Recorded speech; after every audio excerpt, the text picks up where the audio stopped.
All right, so what's the word here? Once again, I'm live.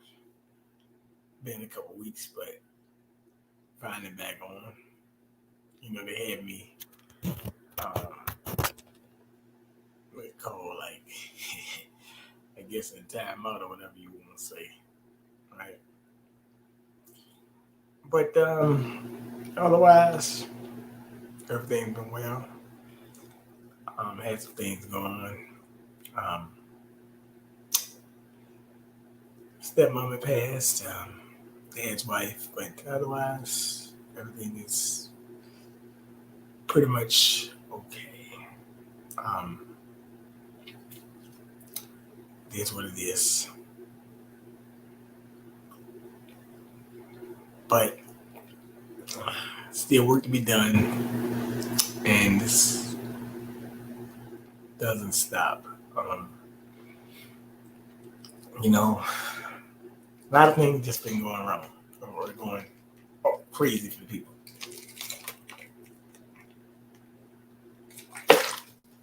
And people just not breaking it down the right way. Not breaking it down, not connecting the dots. Mm. And that's what it is. I mean,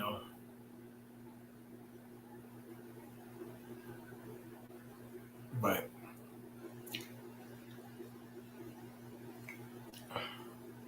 you know, it is what it is. Daggone. So, a couple things to talk about tonight. Talk about this Burning Man thing. Connect some dots here. People ain't been connecting no dots. People just go run off and they talk a lot of stuff and they ain't connect no dots. Um,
what's going on, brother?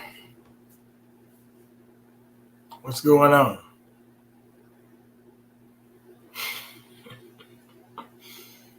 Yo, Oh, you got some mess. Okay, yeah. Peace, peace, peace. What's good, man? Peace, peace. I'm tripping, man. Um, Tripping off this thing. I ain't gonna play the whole video because I got a lot of stuff talking. I got one thing I gotta break down extensively. Before I do that, fair use copyright disclaimer on Section 107 of the Copyright Act of 1976 allows made fair use purposes such as criticism, comment, news reporting, teaching, scholarship, education, and research. Fair use is the use permitted by copyright statute might otherwise be infringing. All right. So, remember we were talking about the Burning Man thing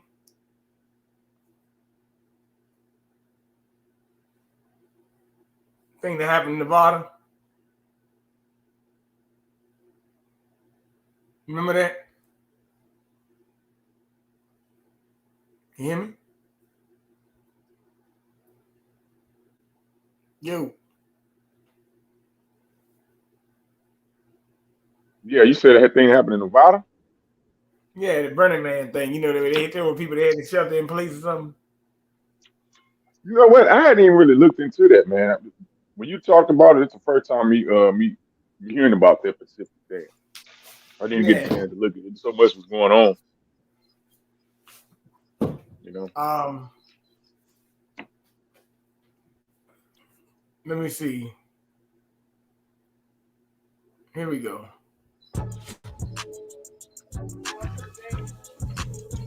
What, Friday? All right, Flix Talkers, we have I don't another know, I might Burning not. Man update. An unfortunate one, if I it don't be is going true. to every one of them goddamn games. Are investigating it. So I'm going to give you guys the details as well as what broke open. Yo. Man, I ain't going to be going to every one of them games. Yo. Yo. I'm here. Nah, I'm just showing you. Man, yo. Let me mute. Hold on. Let me mute, yo. Oh, I'm showing you the thing.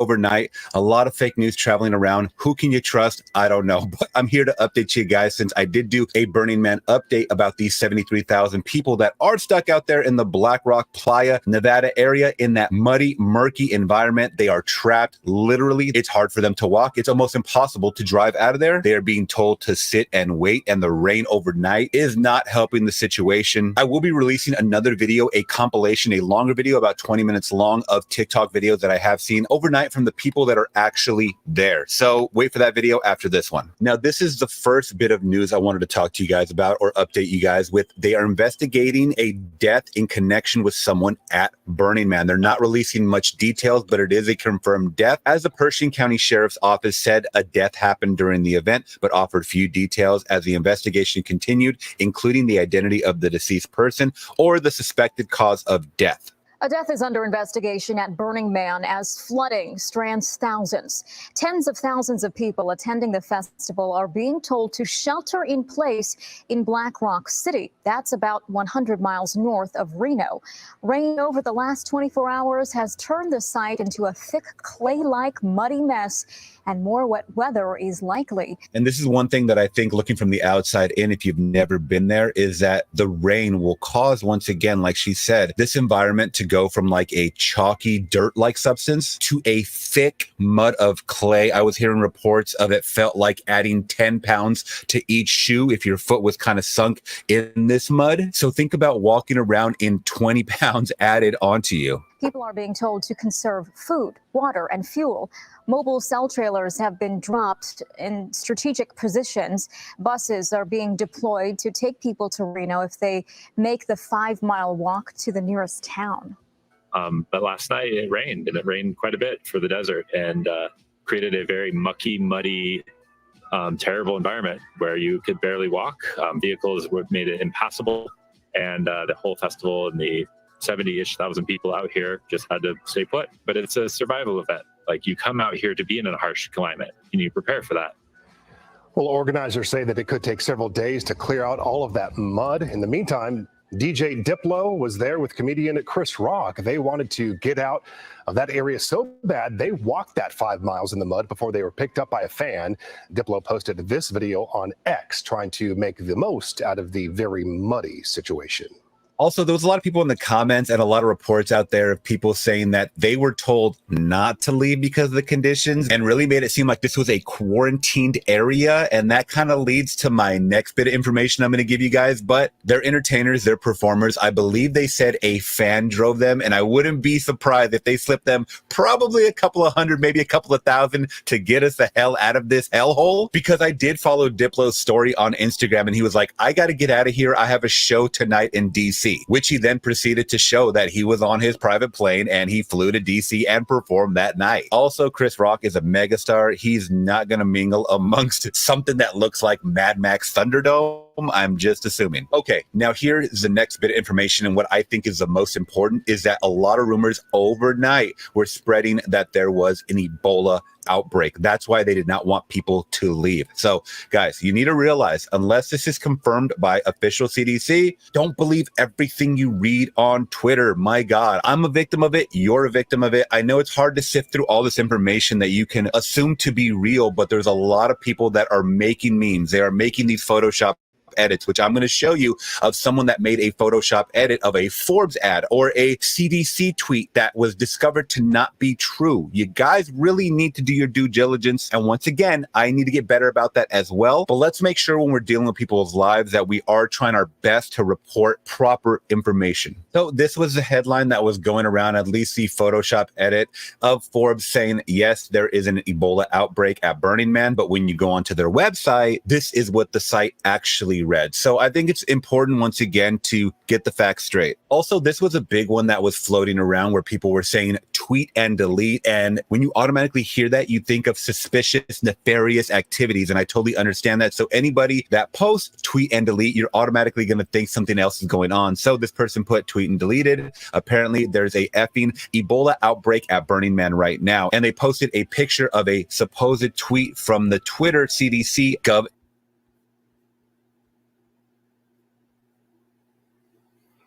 All right, Chak, you there? Yeah, can you, hold on. Now, I'm just telling you, that's a little interesting. They saying it's not. We got some people saying it is. But however, it do seem like a quarantine, though, regardless of what you say. You got 70,000 people you told to shelter in place. It do seem like a quarantine, so it could be some mental gymnastics going on here. But that's interesting, though. You ready? Now, who did this report come off from? The initial report? I think it was Forbes or something like that. That's what he was showing. Forbes? Yeah. But it was on there. All before be coming out with that report. That's just like a publication. But what I'm saying, what's up, Frank? How you doing? Yo, peace, what up? But I hope they did tell 70,000 people to shelter in place. Yo. I don't think they telling people to shelter in place just because of no mud storm. I mean, dang on, because Chris Rock and them got out there. Dang on, I don't think they should have got other people out there too. So what? I mean, did we got photos of this mud? You talking about a mudslide? They said there was a mudslide, dang on, there was rain, and had all the people trapped up there in Nevada at that thing for like a day. 70,000 people shelter in place. Come on, man. We got any photos on that? Any visuals on that?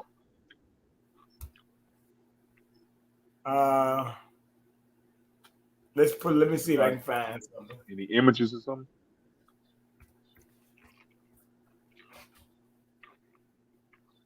What you talking about? Was a mudslide or something somewhere? Yeah. I'm gonna pull it up for you.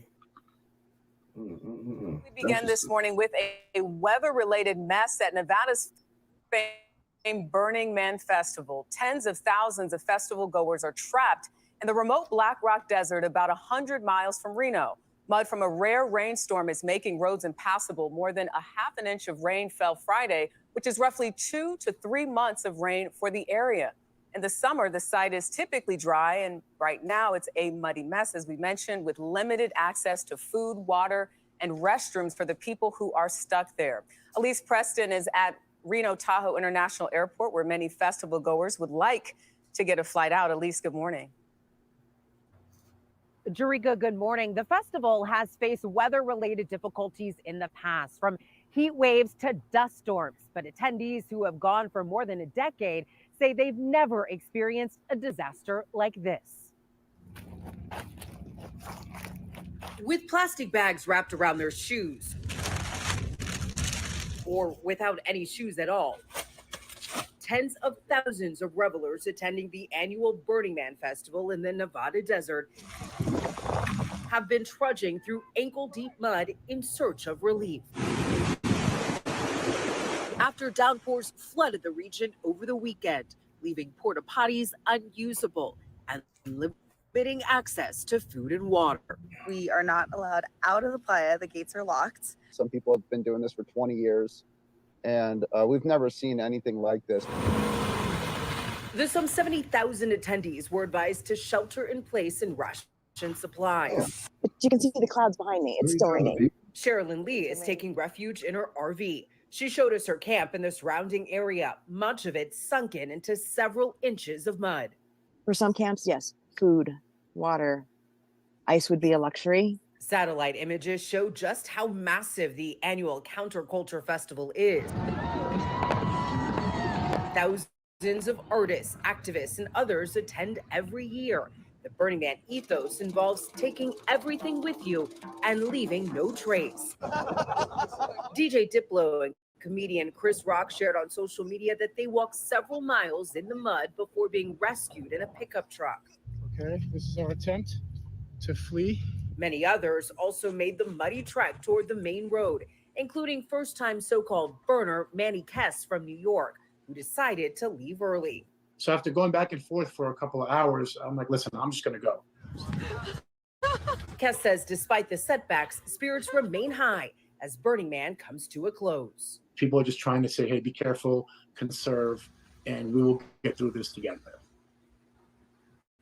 Officials confirm one death after the wave of downpours, but the cause is still under investigation.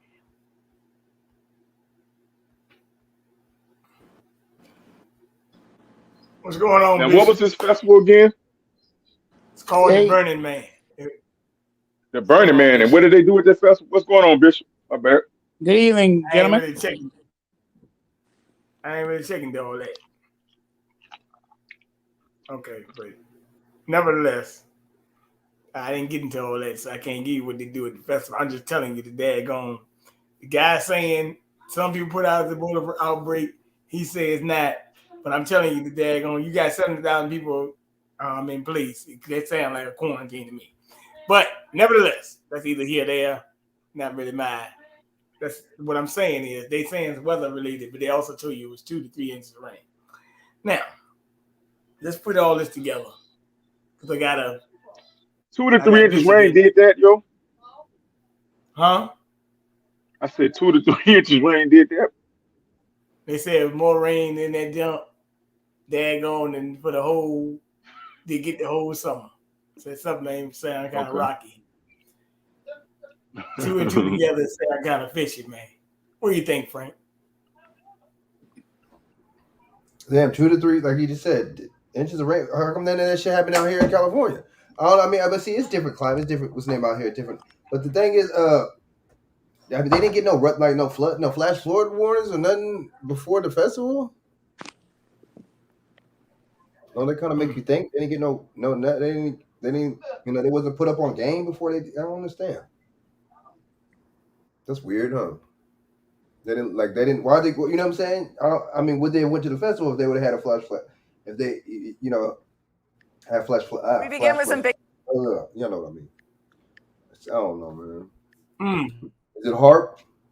All right, look, Bishop. Look. We took this Burning Man thing we talked about in your show. Oh, wait a minute, Bishop, you there? Yep, I'm right here. So I just showed in the video about the. Some people say it's an outbreak. Some people say it won't. But that nevertheless, we talked about in your show. I want to get to this right quick because I'm not gonna spend too much time on it. But I got to get some thoughts on this. I got one topic. I'm gonna probably be on here 3 minutes because I got to go for the hammer later on the big boys. But let's pull this up. Big names teaming up to help Hawaii's wildlife victims. Oprah Winfrey and Dwayne Johnson revealed this morning they are joining forces. They've created the People's Fund of Maui, and the goal is to give cash directly to the people who need it. The greatest sense of empowerment is being able to have some control when everything seems so out of control. And we're calling it the People's Fund of Maui because every dollar that you send is going to go into an account that goes directly to the people. Just knowing everything that took place, knowing the trauma that has taken place, and knowing that it's going to take a long time to rebuild. Probably get a little worse before it gets a little better, but we're here doing what we could do. And we are happy they are doing it. Every adult resident who was displaced on Maui is eligible for, get this, $1,200 per month during the recovery.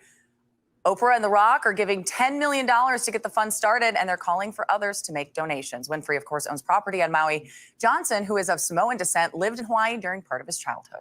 They've been working on this for quite some time, and the whole thing was, how do you get the money to the people immediately? Yes. And how do you decide? So they didn't want to set up a fund where somebody takes 10% to manage it, and they wanted to give something to every adult, because first it started with, we'll give something in every household. Well, how many people are in a household? Right. So then you have to go and find out how many adults over the age of 18 are in every house. It's been quite a process. Well, but and I they think lost homes they've come and up with businesses, something. and they really do need Yes, so financial there's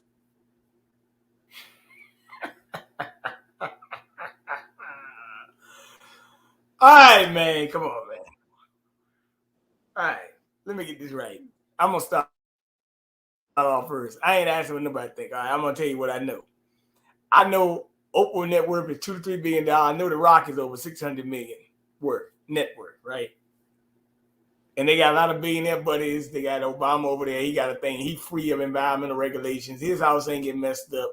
A lot of celebrities had blue. That didn't get messed up. They had blue, like a blue tile or something on the house. That didn't get messed up.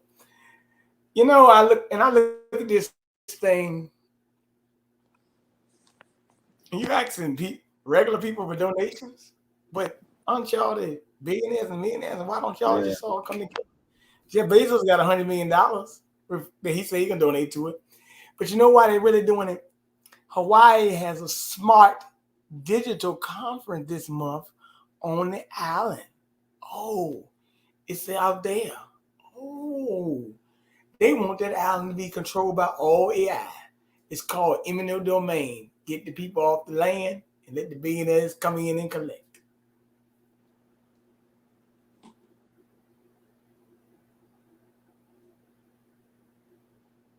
That's all I got to say about it.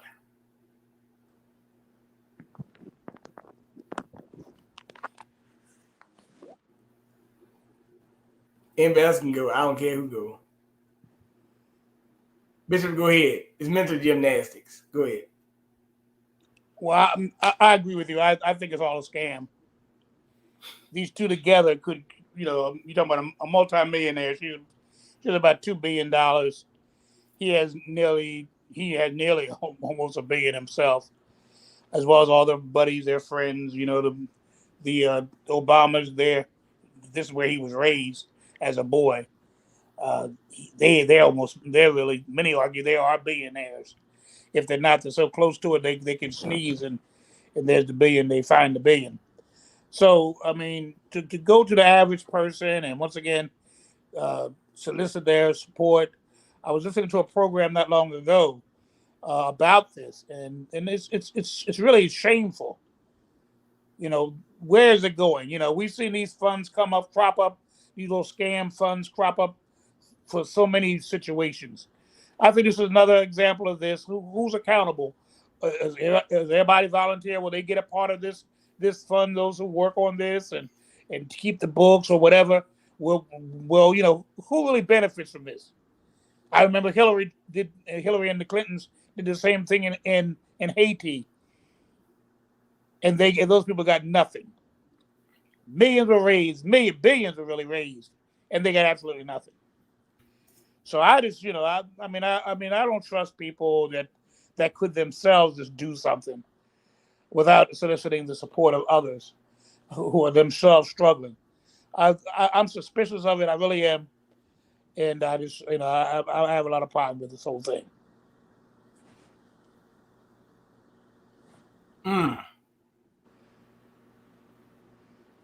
I've seen too many charities as someone who's had a disability all my life, and I've been involved with scam charities who claim to be all out for the people. Who's screening this thing? Who's going to get it? How much will they get? I know they're talking about dollar figures, but the way they're talking in terms of what they're going to raise, that little dollar figures, even if it's for a year, is a drop in the bucket. Who's going to get the majority of this? We don't know. We don't know what any of this is about. I know one thing, I don't trust these people. I know that much.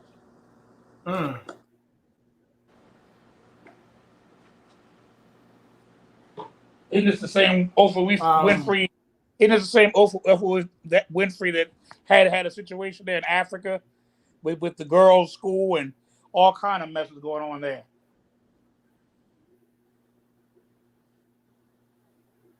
You would be careful who we just rush to because some name comes out there talking about I'm going to do this and I'm going to do that for the people. You better be careful. That's all I say. Whoever thinking about donating, look into this thing closely before you give a dime. All right, Frank, Chak, got anything to say? Because this next topic, we're going to be on this for quite some time. He got a lot of money. They got a lot of money, man. It's like, but see, that's like the Ukraine thing. You know, we're sending dough over there. It's just like a desensitization thing. It just desensitizes. They have other people desensitize because people are so stupid and brainwashed that people are going to follow everybody. Psychologically, people want to be on the winning team. People want to be, follow everybody else, follow the trend. So, like I said, man, people are just going to be desensitized to all this. You know what I'm saying? I mean, I actually saw a dumb motherfucker wearing a Save Ukraine or I'm with Ukraine shirt. I wouldn't really want to tell him something, but he was in my store. I was like, let me not say nothing to this motherfucker. But see, we're so desensitized, dude. Like, you know what I'm saying? Like, Oprah has $1 billion, right? You know what I'm saying? But see, that makes sense. They had these people speak on this because they know that they're celebrities and they know that celebrate keywords is the root word of celebrity is celebrate, right? You know what I'm saying? They know that people be idol worshiping these people. They know that people are gonna they know people follow behind these people. You know what I'm saying? As soon as they say whatever, they're gonna get on board to whatever they. I don't know, man. I just think it's crazy though. They, both them two got dough. You know what I'm saying? But see, the thing is, that lets you know that money's not gonna go to them, right? We giving our money. For them or whatever, for some type of charity. That just lets you know it ain't gonna go to them. The money from Haiti, that little Haiti contribution thing, did that go to them? No. I don't. And did they say Red Cross? Did they mention the Red Cross? Because we already know Red Cross is janky. She's like, trying to assure us, talking about, it's gonna be in an account and it's gonna go to them. The Red Cross have been mentioned. See, yeah, all right. Red flag. All right. Now, Chak. Now look, I know you're gonna cut in on this next one, but everybody gonna get to cut in because we're gonna be on this subject for quite some time. Look, Bishop, how long I usually be on a subject? 10 minutes at best, right? However long it takes. Probably about 10 minutes. However long it takes. But this one gonna be probably about 20 or 30. We gotta break this thing down in segments. I gotta break it down from Eric Adams. I got to break it down from Elon Musk, and then I got to break it down to people, including myself, that's been banned before. Let's keep it kind of PG, but we got to break this thing down and bring some clarity to this thing. We got to go all the way back to the Federal Reserve. We got to go back. We got to pull. Look, we got to knock the kufi off. Okay, let's do this. So let me get to it. Okay, let's knock this kufi off here. Listen closely, Chak. Anything you hear everybody say, I know you're going to hear it, so get ready. Wait a minute, this guy was on a couple of stations. Joining us right now is Jonathan Greenblatt, Anti-Defamation League's CEO. Good morning to you. I thought you had a decent relationship with Elon Musk. We've had a number of conversations over the last several months where you've come on and been supportive. So what happened here? Well, so let's step back, right? So I had a meeting last week with Linda Yaccarino, the new CEO of Twitter, right? At her request. And we had a very frank and productive conversation. I tweeted afterwards about that fact that we had a frank and productive conversation, as I've had with Elon Musk in the past. And then that triggered a number of white supremacists to organize this hashtag campaign, ban the ADL. And you've got to understand, and we're used to this at the ADL, we regularly get attacked by the right and the left, but this campaign went viral very quickly with white supremacists, hardened anti-Semites and other people spreading it across the service. And it literally was a trending topic over the course of the weekend. Do you fundamentally believe that Elon Musk is anti-Semitic? I have never said Elon Musk is anti-Semitic. I've been on this show and said that I didn't think he was anti-Semitic. And I don't think Twitter as a platform is anti-Semitic. And as we've said here, hate speech is the price of free speech. But let's acknowledge that when Elon Musk and the platform bring people, hardened anti-Semites back on, when they validate their rantings, when they algorithmically amplify them and allow it to spread. Like, Andrew, here's the thing. I have to deal with, as the head of the ADL, the real world consequences. So just put this in context. In the last few years, we've seen a historic rise of anti-Semitic acts of harassment, vandalism, and violence. Over the past month, we've seen dozens and dozens of swattings of synagogues, bomb threats against Jewish institutions. This past weekend, we had Nazis marching out in the open in Florida. It looked like a scene from Charlottesville. So the truth is that our community is vulnerable. People are on edge. And when Elon Musk is amplifying these people, like, it's very problematic. How out there are you, publicly and behind the scenes, talking to advertisers and telling them do not advertise on this platform? Are you doing that? We are not out there publicly or privately talking to advertisers. They will make the decisions that they want to. Frankly, it's true, we did call for a pause back in November after the acquisition. And then since then, since that initial statement, what we are doing is engaging with the management of the company, trying to help them make it better. Have you had any conversations with Linda Yaccarino since this weekend? We've exchanged text messages. And what is it? Look, it's hard for me to understand exactly what's happening over there. I understand they have a big business problem. I mean, Elon tweeted something I didn't know, that the advertising revenue's down 60%. But look, brands are big boys and girls. They will make their own decisions. I mean, let's be clear here. Like, this is the wealthiest man in the world running one of the most powerful media platforms on the planet. We're a nonprofit here in New York. So I think figuring out like who has the power in this relationship, it's pretty clear to me. Jonathan, how do you rectify these two things? Zero tolerance for anti-Semitism. Sure. Zero tolerance for diluting the First Amendment. How do you do it? You can't, because well, I think there are things you can do, right? So I think you can choose to amplify or de-amplify certain phrases and statements. Should crazy white supremacist Nazis be able to march? Well, of course they should be able to march. So they should be able to march. Defended the right of Nazis to march in Skokie. Right, but it seems like it's come along. But maybe they shouldn't march right in front of the synagogue on a Saturday morning. Right. Like, there are ways we can have free speech and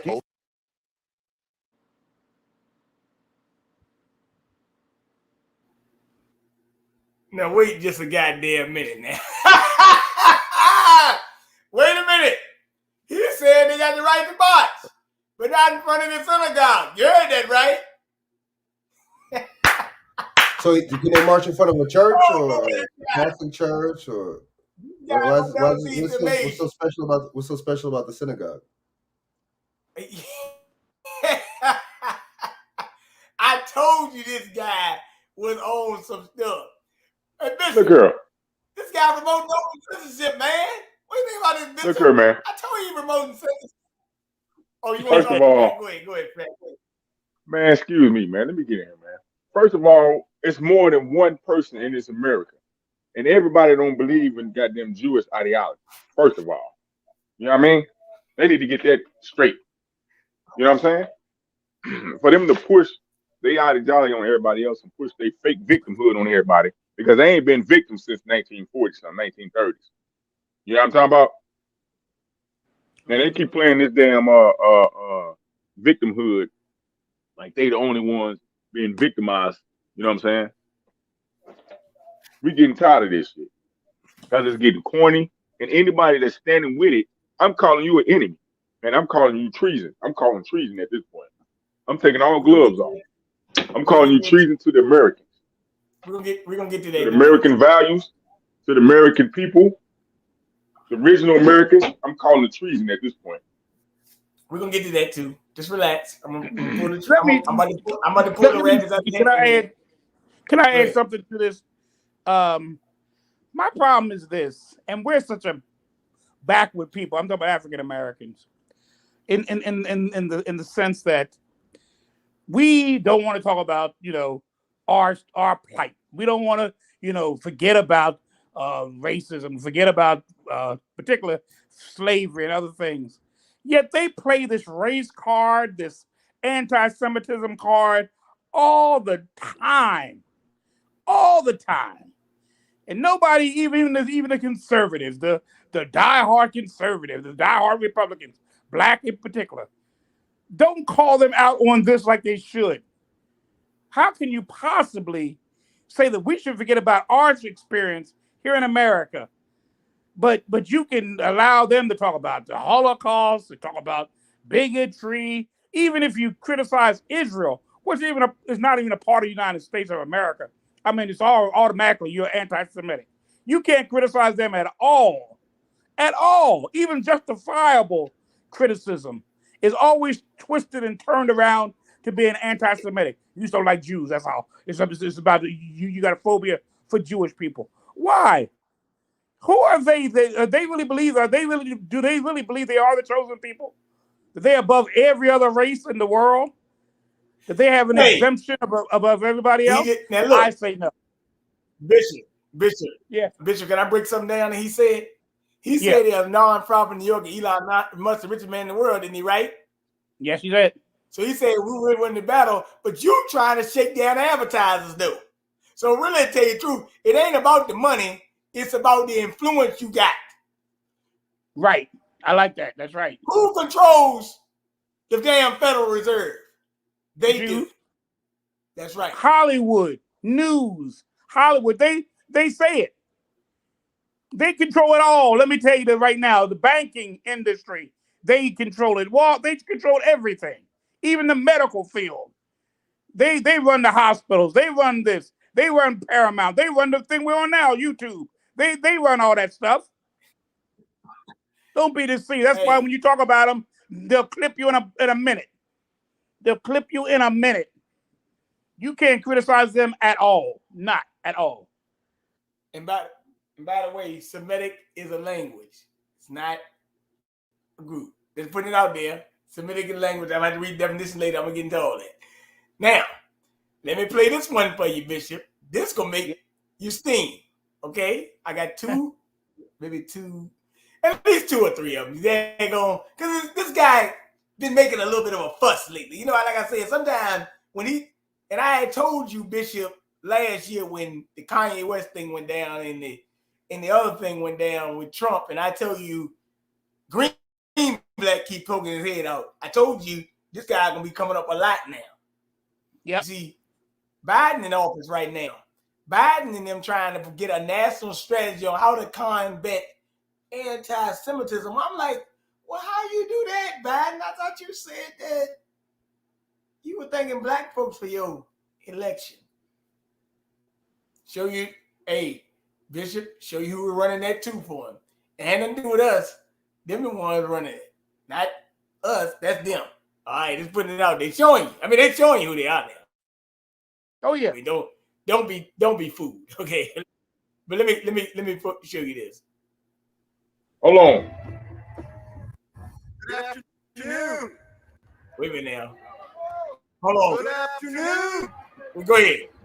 Pleasure it is to see all of you here at the mall standing up for justice. I stand here on behalf of ADL, a century-old anti-hate organization that fights bigotry, that fights racism,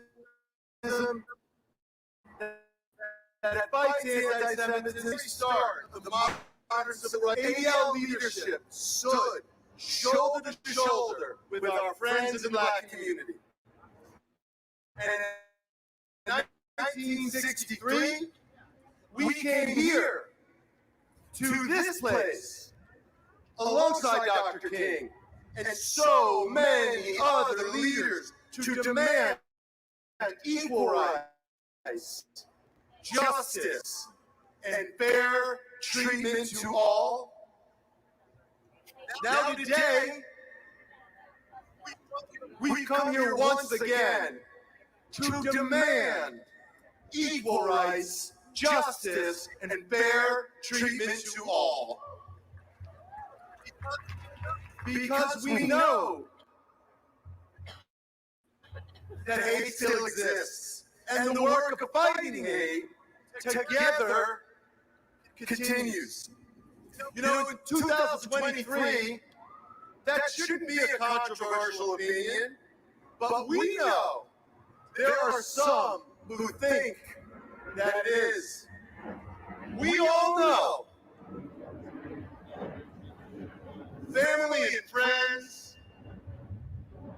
colleagues and neighbors, elected officials who look at the relationship between the Black and Jewish communities, and all they see are tense times and the differences of opinion. And we would be honest if we didn't recognize there are some differences, but it wouldn't be true to our faiths if we didn't confront them and help those who are stubborn in their stereotypes and loose with their tongues to understand when and why they're wrong. All right, let me pause there for a minute. Hey, Dawson, how you doing? Loose with their tongues. Now, wait a minute now. There's a verse that says they speak with a forked tongue. That man speaking with a forked tongue right there. He's a damn liar. That's all I got to say about him. He's a damn liar.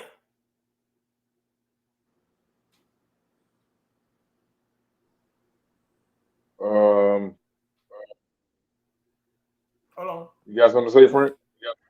Because too often, Man, this dude, man. See, I'm trying to, but see, they use symbolism. when someone makes a mistake Yo. or speaks out of turn, we push them away. Oh, my bad. My bad. I'm like, what the My hell? bad. Hold Go ahead. on. All right, Ms. Dawson, how you doing? So check this out. Look, man, they use the symbolism. You know what I'm saying? For a long time, that's what that 60 civil rights stuff was all about. You know what I mean? And let's just keep it 100. We didn't. They say we benefited from the civil rights movement and shit. But the thing is, like, they got all the perks and the benefits from it. It was them. You know what I'm saying? They try to say that they was fighting with us, but they still had power in the United States. What are you fighting for? You still got the power. You know what I'm saying? They still had influence. They still own these distribution companies. They still own the the studios in Hollywood. So I don't understand. I think it was just a lot of symbolism, and I think, excuse me, you got to look at it like this. Some of them was pushing the communist movement back then. Communist movement back in the day, like Stanley Levins. You know what I'm saying? You know what I'm saying? He was down with Martin Luther King. You see what I'm saying? And basically, you know what I'm saying? He was the one that wrote the damn March on Washington speech. I Have a Dream speech. He was a communist, big communist influencer. You know what I'm saying? Him and Bear Rustin, you know what I'm saying, had a lot to do behind the scenes. So I'm just gonna, that's basically with that. It's all a front. It was all a cover, man. You know what I'm saying? And Where did he get their money from, Frank? Where did he get their finances from, the capital from, to be able to acquire majority of these banks and other Became a corporations? non-profit organization. Huh? Say it again. What'd you say? He claimed they're non-profit in New York. It seemed like they shaking down a lot of organizations like that.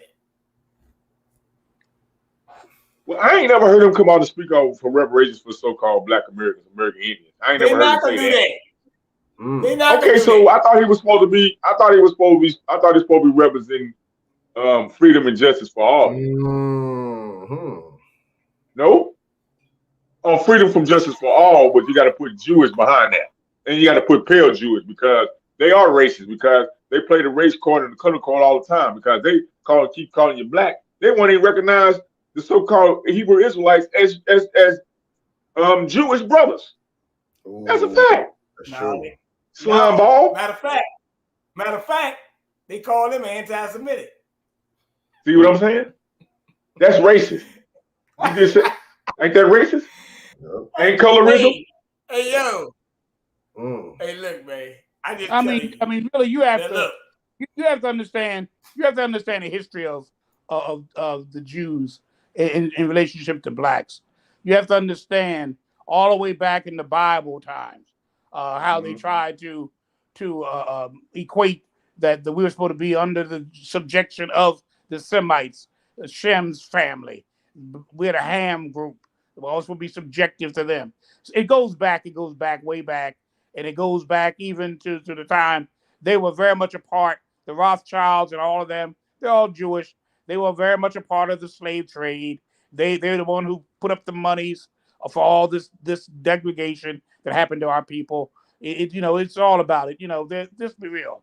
The Jews have never been our friends. They've always used it as an opportunity to avail themselves. Even when they joined up with them, because they were being persecuted too in the South.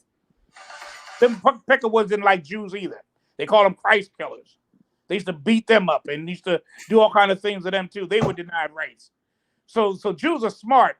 They align themselves with another oppressed group in order to empower themselves. And look who got the most out of it. The Jews are the one who got most out of it. We got nothing out of the deal. It was our body that they needed. They needed our bodies to give them a sense of power.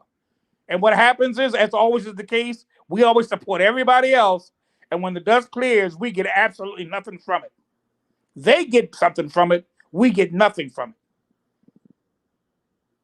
And it continues today. Look, let me break. Let him talk a little bit, because he got another one with Shopton when he talked about going out to companies and people too. I'm gonna let him, quote unquote, put his own foot in the grave. We gotta pull them in. We eject them rather than embrace them. Too often we engage in a cancel culture when what we actually need is a counsel culture. And when we pull them close, when we embrace them, when we counsel them, we've got to educate them about our history. The history of how blacks and Jews struggled alongside one another to make America a more fair, more just, more tolerant country. Because they don't know the work of Julius Rosenwald and Booker T. Washington. Hold on, pause They that. don't remember the sacrifices of Schwerner, Cheney, and Goodman. They don't appreciate. See? Come on, man. This is what, and see, we got to interject and add context to what he's saying, right? Now, he said blacks and Jews struggle. Why? Huh? You see? Blacks and Jews struggle. You see what I'm saying? But they was allowed to be white. Hold on. They was allowed to be white and participate in this so-called newfound white supremacy system that was created in the the late 1800s after Reconstruction, and making damn near with the 1890s, I think. 1880s, 1890s, I think, 1883, 1890, something like that. They was allowed, once they, 1900s, they was allowed to hide in whiteness, though. Right? Because you can look at a so-called pale European and say, you don't know where they're from. You're just thinking in this bubble, American bubble, you say that's a white man. They can hide in whiteness until they let us know that, oh no, I'm Jewish. I'm not of the Anglo-Saxon, or I'm not, you know what I'm saying? But they was allowed to hide in whiteness. That's what they was allowed to go past us economically in all areas: education, banking, law enforcement, law, medical, because they was allowed to participate in that whiteness. They can hide the Jews up in whiteness, though. See what I'm saying? Come on, man. Exactly right. Let me say this. When I was growing up, and I'm back in the 1950s when I'm growing up, what they would do is all the entertainers that we think of old Jack Benny. I could just name them, all of them. You know, they changed their name. That wasn't his name. But because, like you say, his color was white, that wasn't his name. His name was not Jack Benny. All the entertainers that used the Three Stooges, Larry, Moe, and Jack and Curly, they weren't Howards. They were Hawowskis. That was their real name. They changed it to Howard, which sounds more Anglicized. But the name is Hawowski. That was their name. But they couldn't get nowhere being Hawowski, so they went to Howard. And they became the famous Three Stooges that everybody knows even today. You still got clips about them. It went on and on and on. Everybody, I don't care who you talk about, all of them were Jews. All of them were Jews. The people that Warner Brothers, they're Jewish. Goldwyn Mayer, they ran the Goldwyn Mayer company, that line you see in movies. That was a Jewish people. They ran things. The jewelers, all the jewelers were, they call them Jewel Row. Jewelry Row was all Jews. Diamonds and all that kind of stuff, with emeralds and all that stuff. They ran that industry. Banking industry. Look at the founders of all these banks. Rubenstein and Rothschild and all ran things. They ran the world. In their own little subtle way. And when people would, like Hitler and other people would rise up and try to persecute them, in a sense, they were not wrong in the sense that the Jews had taken over. And they're taken over, you know, and so they're proud about that. And they're taking over in this country. Let me get up. Let me let him get on his 4-minute rant. Then I got one other thing to say. This ain't gonna be about him. This is gonna be about Eric Adams, and then I gotta talk about one more subject, and then we'll be done. Let me let it. But y'all making some great points about this thing. We gotta break this thing down in context. All right. The bond that united Rabbi Heschel and Reverend King. And what they don't see is the truth of our world today. That Jewish activists are on the front line of fighting for civil rights for African Americans, and that black leaders are standing side by side with Jewish Americans. We stand together because we know that in the very same breath, those who spew ugly anti-black racism on our airways, in our news feeds, in our communities, so often spew vicious, vile anti-Semitism. And make no mistake, that goes both ways. You see the bigotry that may land in church, in Charleston. It also fueled the shooting, the Tree of Life congregation, and the massacre at the Top supermarket in Buffalo was preceded by a slaughter at a kosher supermarket in Jersey City. And in 2017, when there were no very fine people, the racists, as they marched to protest the long overdue removal of Robert E. Lee statue in Charlottesville, they screamed, "Jews will not replace us." All right, now I gotta interject there because Charles been them an hour from me. That's exactly what they said. That had nothing to do with us. That was about them. It said Jews will not replace us. He just told you what that march was about. It ain't had nothing to do with us. Now he just told you. That's exactly what they were going through the streets saying. He just told you himself.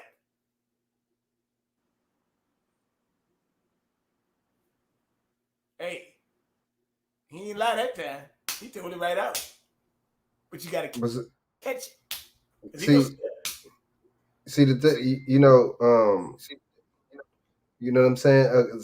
Okay, see the thing is, man, they've been like Bishop is right. They own a lot of stuff for the longest time, man. They've been had power. So like, see, you know, I guess, you know what I'm saying, Bishop was, you know, he said that they used to get messed with whatever back in the day.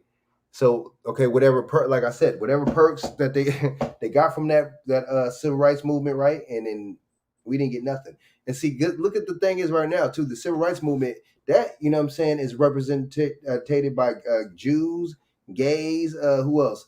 Women, you know what I'm saying? Well, white women. My bad. You know what I'm saying? Just,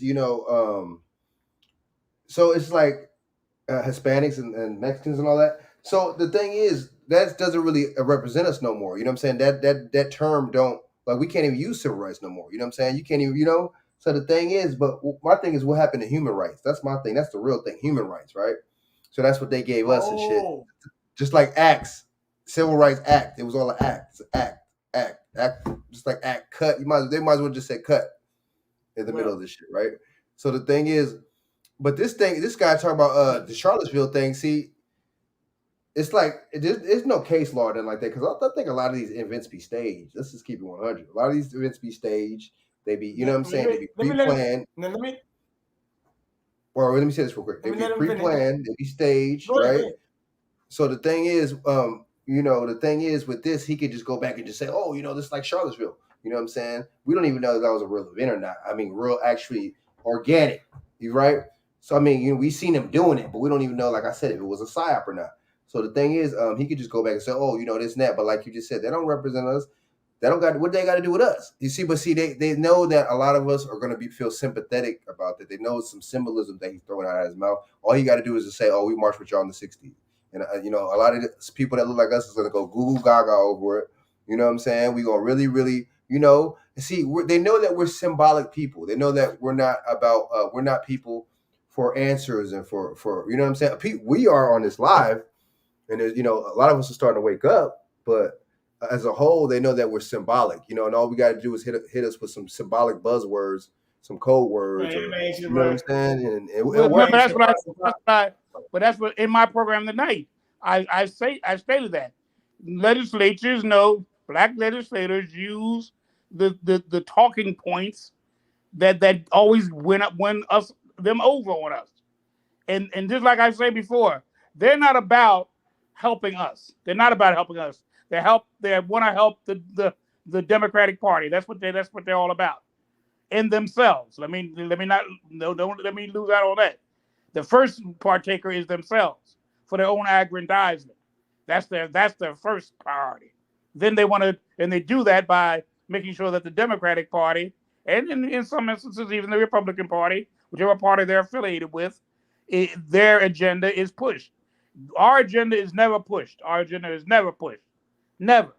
They don't do anything for the black community. That's why the black community stays. I've lived in cities throughout this country, and the cities haven't changed one iota.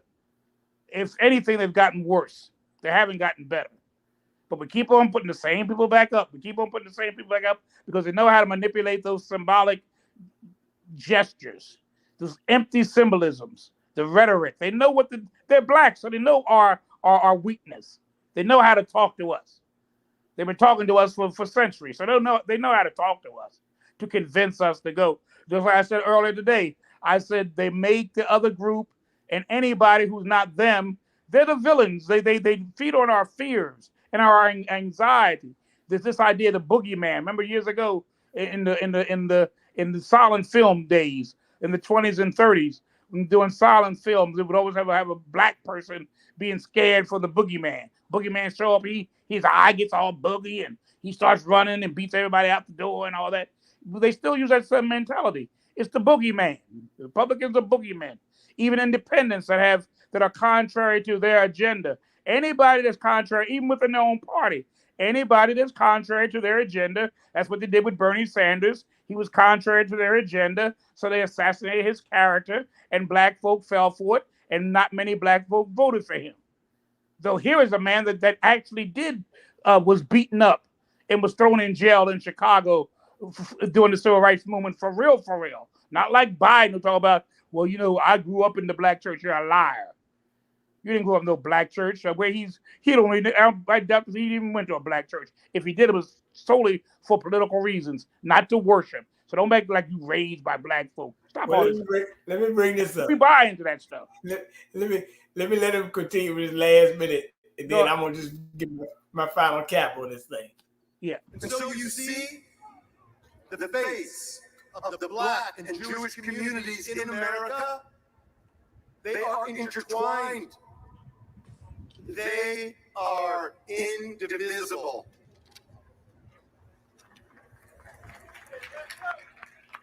That's why for more than a century, ADL has believed fiercely that you can't fight anti-Semitism without countering anti-black racism and hate against all other groups. We do so because we know communities will never be safe unless we're all safe. Our country will never live up to its promise. If any one group is denigrated or dehumanized or made to live in fear. 60 years ago, right before Dr. King spoke here on these steps in this place, a leader in our community, Rabbi Prince, he said a few important words. He said that when God created man, he created him as everybody's neighbor.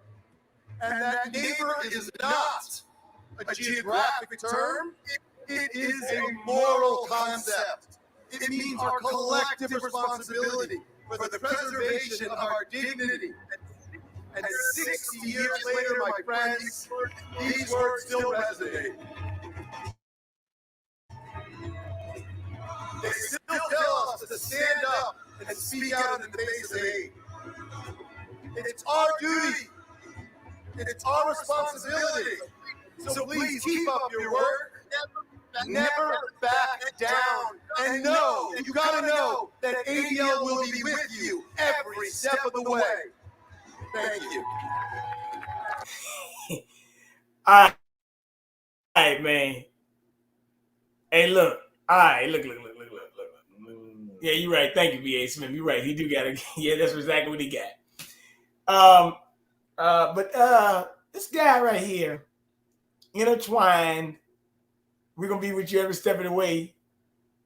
Well, you censoring me all the time for stuff I put up. You with me every step of the way. Stop censoring me.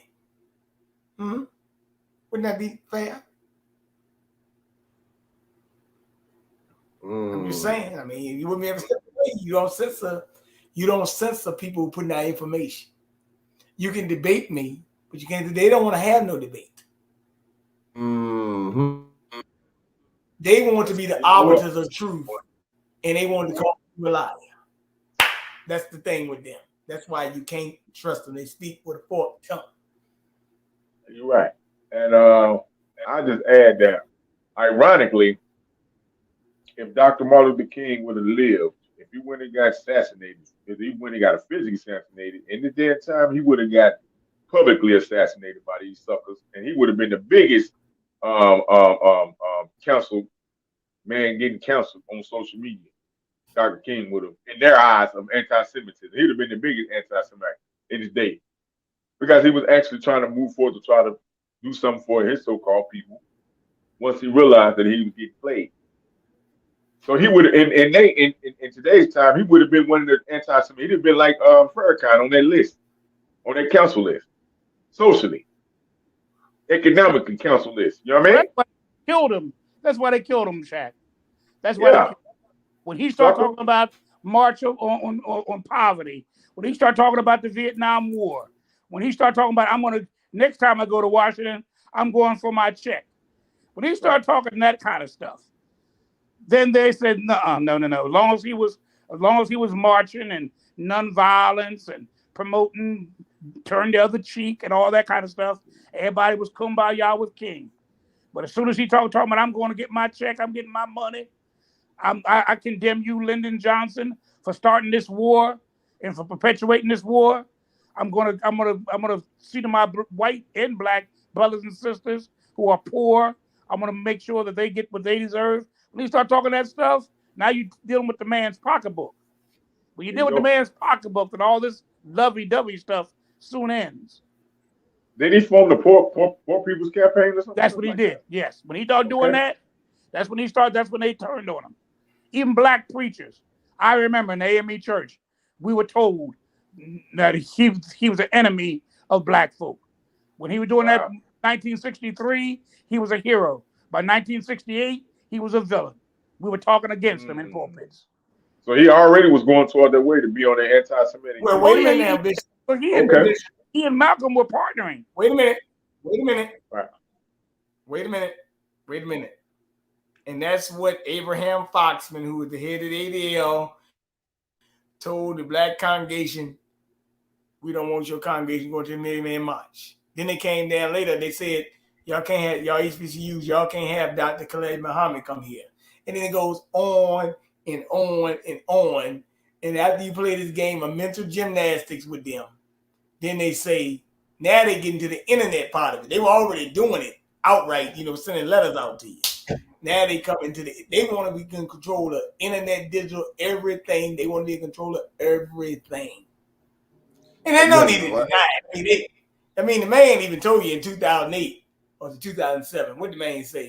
He said, I don't care if the American people know in it. As long as we run it in, I just don't give a damn. But that just goes to show that that them HBCUs is owned by them anyway.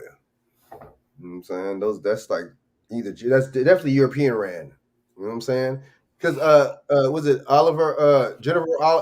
General Oliver Howard? That was a Confederate general, wasn't he? And he, you know what I'm saying? They named Howard University after him. You know what I'm saying? Spelman, what's her name? Sarah Spelman or whatever. That's a Rockefeller niece or granddaughter or something like that. So come on, let's just keep it 100, man. You know what I'm saying? Then see people, they go Google Gaga over these HBCUs. But see, I bet there's a big portion of people in the HBCUs that don't even look like us. They make it seem like it's exclusive to us or something. Wait a minute, man. Hold on, man. You know what? The other day, I was out and I happened to be in the restaurant, and they had Virginia Union playing in Ohio, in Canton, Ohio, right? And I'm like, what the hell? I said, damn. So a lot of people watching the game, because you don't usually get to see your HBCU on NFL Network. Now, that was some weird stuff right there. They on NFL Network now. They say, now, wait a minute. Now, they used to have it on BET back in the day, but, BET don't, Nevertheless, I'm in there looking, and I'm sitting there, but it looked like the quarterback or the kicker, somebody on the team looked kind of Spanish, man. I said, yo, don't tell me they got a Spanish boy playing on the HBCU football team. But next year, they are supposed to try to get 25% enrollment of Hispanics in Virginia Union. That's right down the street from me. I said, well, who the hell came up with this dookie deal? Ain't that crazy, man? So you want 25% of Hispanics being in your school? Oh, I get it. Why don't they got the Hispanic colleges? I don't get it. You know what I'm saying? Good question. They talk all that, they talk all that that stuff, and then because I'm in California, and these look, I'm gonna keep it 100, man. I got these people, people that are, man, they look Spanish on that day on TV. I think it was a quarterback and a kicker. One of them, I was in the restaurant, I happened to see it though. So that man looked Spanish. They going there out there playing football with them. I think they won 42-7 or something. But yeah. That man. I know some Spanish people. I got some Spanish people. You know what I'm saying? Mixed people. But the thing is, out here, I'm in California. They just, they be talking Spanish in front of you. They just rude. Not all of them.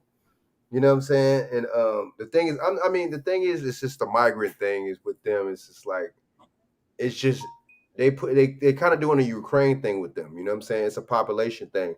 But see, I think they know that the white what's the names is going down. You know what I'm saying? The white birth rates are down, right? So they're really replacing these people with all these other people. And I'm gonna keep it 100 with you. There's people that are Mexican out here that look white. You don't even know they white. Blue eyes, all that, blonde hair, all that. See, the thing is, they know that they're European too, right? Because we're Spain, Europe, right? You know what I'm saying? So it's a big, thing with them. But yeah, man. Why don't they just have their own little, I don't get it. Then they come together any other time, but why don't they just, why don't they got their own little colleges? Interesting. But I mean, they're just doing that, man. Just Well, Frank, let me they're ask you a showing question. us that we don't own that motherfucker. What you gonna say? They're showing us we don't own that motherfucker. Frank, let me ask you a question. Frank, aren't you from New York City? Yeah. You grew up in New York, right? A little both. So answer this question when I'm done. Answer this question when I'm done. Why is a New York mayor in Israel pledging to stamp out anti-Semitism? Look at this.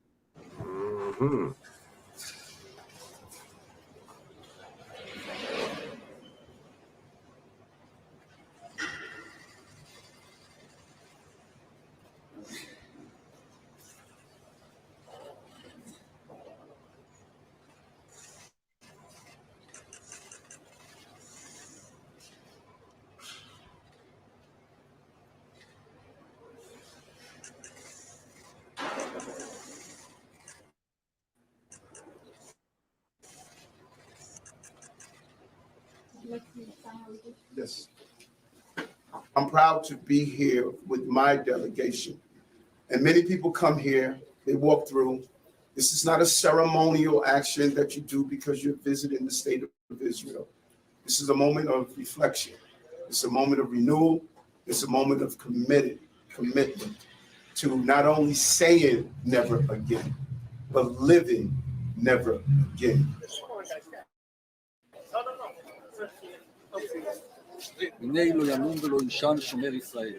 אדוני שומרך, אדוני צילך על יד ימיניך. חברים בבקשה, כשהוא הולך לכותל לפנות...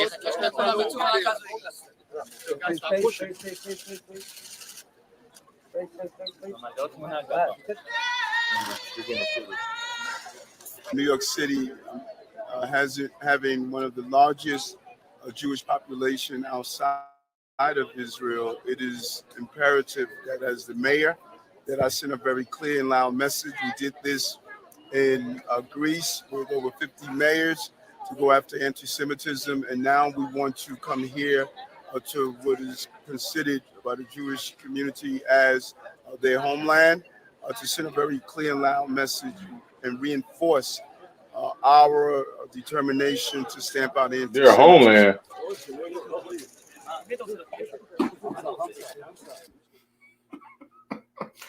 Well. People in New York City. They should have stoned that motherfucking traitor.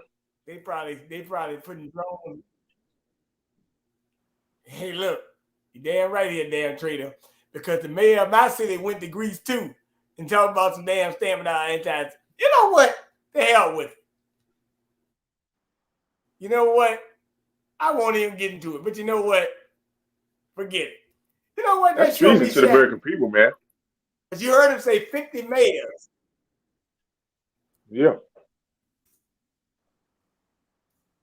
50 mayors went to this thing.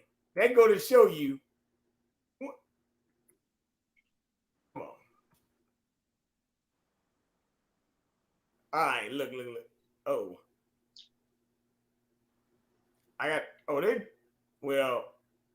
It ain't coming up the way I want it.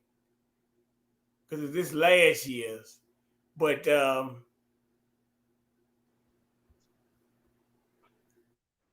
is a picture of the mayor of Richmond, Virginia, and he went to a summit against anti-Semitism. But that's last year's. I'm trying to find this year's one. But nevertheless, he did have a summit on anti-Semitism last year. So, but that's that.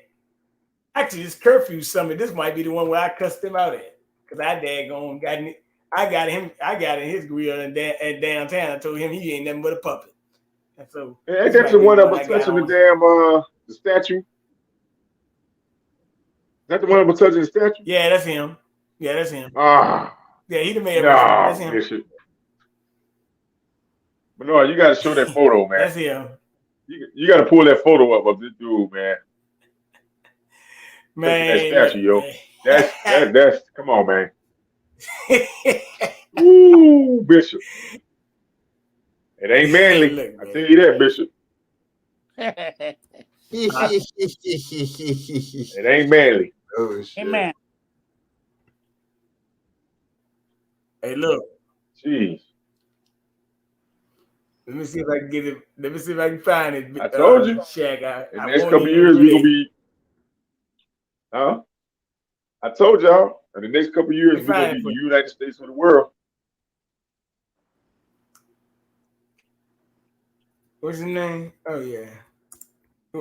Shoot, we out of work. Shoot, this man got drones flying over the city. That's in New York though. But see, didn't I just tell you earlier? Didn't I say earlier on the show that these people got power and influence, man? He ain't speaking on behalf of us, right? He ain't speaking for us, on behalf of us. He way across the motherfucking world somewhere. You know what I'm saying? Way over there in really the Palestine. Really, that's really their land. Really, let's just keep it 100. Right. So you know what I'm saying? And he talking about the land. See, I mean, the thing is, these people be saying a lot of slanderous stuff. That's not their land, man. You know what I'm saying? You know, and see, they use us. They still using us, right? They was using us in the civil rights movement. They was using King, right? You know what I'm saying? They still use us to this day. You see what I'm saying? It's not, but see, it's not us though. They're using these puppets and pawns and these boule members, right? So talented tens and these people like that. So the thing is though, but see that kind of in a way, I mean, to the public and to the people, it reflects off us. You know what I'm saying? Even though it don't. You know what I mean? No, I do. I'm gonna tell you. Want me to tell you why, Frank? Mm-hmm. Because Yeah, tell me why. when they go into these, They go to Picture Shack. let me see. Why is this dude touching the torso? Why is he touching that part? See what I'm saying, man? Come on, Bishop. Talk to me now. Weirdo. I don't know what this is all Come about. on, man. Hey, look, man. I just saying, man. Come on, Hey, if that ain't a low down dirty shame. man. Hey, man. Hey, look, man. Hey, look, man. He asked for it. I said, I give it to you, man. Bishop, that don't look very manly, does it? They don't look manly at all, man. A little bit on the fruity side. Yeah, I know. A little on the fruity side. No, he just got married again too, by the way. But that's another story. Well, let me say this. The reason why I was, we had it out doing Black Lives Matter. I got on the mic. I told him, you ain't nothing but a puppet, man. You working for Ralph Northam, man. You ain't nothing. I let him know right in the middle of the day when he had all them BLM protests. I told him, give me that bullhorn. I said it right to him. Told me ain't nothing. I just left. I said, the hell with this fool. I done seen him in the stove. I mean, you daggone wear tight pants, jump in the water with suits on, all this crazy house. He into all that crazy nonsense. I mean, he been kind of a little bit more under control since Youngkin got governor though, but he is a little bit on. He do daggone be putting. I know he put an LGBTQ flag or was that an LGBTQ parade around here somewhere. I think it was over there by West End somewhere. So yeah, he got some crazy, dude. They're crazy, man. Wow. Yeah, he also was a delegate. He was a delegate, or he was an understudy to Clinton somewhere in there too. He got some connections to the Clintons too. So just pointing that out there too. You see the comment I just said to Ms. Dawson. Yeah, look what I said. The comment, man. You know, y'all notice how they not putting none of these Mexicans. You know what I'm saying in the Puerto Rican or Dominican community in New York, because what's his name? Washington Heights. That's where the Dominicans is at. Why they not putting the Mexicans? They don't want them there. You know what I'm saying? Exactly. You feel what I'm saying? They want us to see. They're doing this to replace us. You know what I'm saying? Yeah. Like it's deliberate. I don't see why. You know what I'm saying? Why people don't see that? Even in LA, LA Compton and LA Watts and shit like that. Man, I used to be like 40-some percent people that look like us. Now it's like what? 10%, 6%. Peep this, right? I was on another panel, right? Mm-hmm. And a dude came up there, right? He was saying like a chick that been working in the government, in the government sector for years. She gave him a heads up, right? She told him that a lot of these immigrants that's coming over here, it don't matter what they color, they shade is, their color is, their race. I mean, where they coming from. You know what I'm saying? Their skin tone is. They all coming up under white. They all coming up here under white to inflate their numbers, dude. And they trying to, like you just said, They are trying to get rid of us. When I say us, I mean the indigenous people on this land, from this soil, the Aboriginal people from this soil. Yeah, then and then still working with. See, this is all bullshit. Still working with China, doing stuff with China behind the scenes. They got the toll roads and their own stuff out here talking about. Oh, it might be a war and all that shit. It's press releases, propaganda. It's all bullshit. We're not gonna war with no China. China owns shit here. Why are we gonna war with motherfucker own shit here? That don't make no sense. And then just like with this, you see what I'm saying? They're not. You're right. They're doing it. Their birth rates are low. See, it don't work like that. You can't say that we 13% and then your birth rates are low, and you can't tell me that you're not letting these people classify as white, and you can't tell me that you're not letting them take our place. You see how this all correlates together? But see, you know what I'm saying? Somebody will say, just like somebody said at the job, brother, you talking conspiracy theory. What is a conspiracy theory? Something that was made up in 1940, you know what I'm saying? And a little bit after Kennedy got killed, the CIA made up a CIA term. What is if this is a conspiracy, what's the theory behind it? What's the conspiracy fact? We pointed out the conspiracy, right? And they make it seem like conspiracy is something that the government is, or not even, fuck it. A conspiracy is two or more people conspiring against for something. I mean, what are we talking about here? You know what I'm saying? People don't even know what the real term is mean. See, people are just full of shit. See, we people are bandwagon, you know what I'm saying? People follow the leader. Monkey see, monkey do. You know what I mean? That's complex, right? What'd you say? That Messiah complex. That Messiah complex, bro. They trapped in that Messiah complex, man. That just one entity or one person is gonna rise to the top, and you gotta follow that one person. Let that one person lead you into whatever. We ain't never lied. I mean, I just think it's sad, man. It's just like, but see, like I was saying the other day, we're gonna stay in the hamster wheel. We're gonna continue to keep on keeping on. I just think if enough of us wake up, man, and just aggregate, and even if not just our necessary, but our money, but our minds, you know what I'm saying, ideas together, man, we can get some stuff going. But we're not doing that though, you know what I'm saying? Because you got this internet, you got this I'm not even gonna call it hip hop. You know what I'm saying? It's trap bullshit that we got going on, you know what I'm saying? Purge rap. You got these, you know what I'm saying? Purge rap. That's what it is, dude. I think that's what we're gonna call it. And then and you got the female rappers. I don't know what the fuck they doing. That's just that prostitute. You know what I'm saying?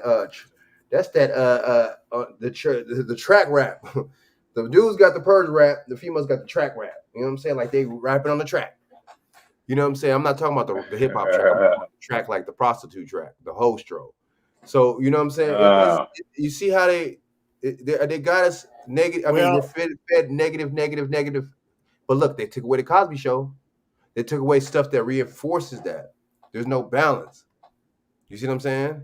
Back in the day, the white motherfucker, they had 90210 on, and then they had Married with Children at the same time. That's a balance. You got the poor whitey, Al Bunny in them, right? And you got the rich, lavish, you know what I'm saying? White kids from 90210. You see how they do that? You know what I'm saying? Like you see, it's all it's psychological programming, dude. It's engineering consent. Well, hold on. Let's go with friends. Not to cut you. Let's say friends. Oh, they get to be friends. The men and women get to be friends, but they give us what? Living single. God damn. Why do black people single? Ooh. God damn. Damn. Why do black people single? God damn. I guess the relationships don't work out. I guess they're not good relationships. I guess they don't get along with each other. You see how they perpetuate? Damn, Shaq, that was a good one. So we can't be friends, Frank? Ooh. That's a good point. Living single, that's kind of like negative in a way. Now, let me bring up one thing that Frank said, because he just reminded me to do it. Bishop, this is kind of like some one-off stuff, and it's only going to take 2 seconds to get, and then I got to get to the same old song, and we're going to just keep it cool, but we're going to just say, daggone, don't fall for it. Let's put it like that. Might have to use some coded language here, because you know how the little censorship buzzers like to do me when we mention certain things. So we just gonna play it cool, you know. For like 90 days, we gonna keep it cool. All right, so but I want you to hear this part. This is more like some mental gymnastics nonsense. But let me make sure I get it. Because Frank talked about the word purge rap. Now, I already called this purge rap, but I call this. It's kind of like more like asking a question, and you maybe you'll understand it, Frank, when you see it, and maybe you won't. But I thought this was a funny ass video. It made me just think a little bit. Could it be? Right now, you got Pound Town 1, Pound Town Spring Break, Pound Town featuring Nicki Minaj. How much?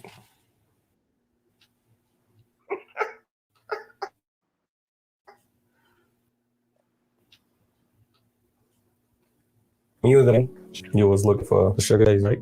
It's not no sugar daddies. Right. Where was your son? Where the niggas that get ratchet? Where they at? My son need a new pappy. Whoa, right?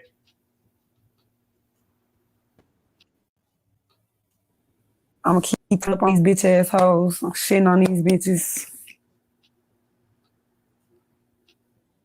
I can't cuss. How you got into it with any fans? What was something that had you twisted and you responded? I hate when they say I look like Young Thug. Cause no the fuck we do not look like.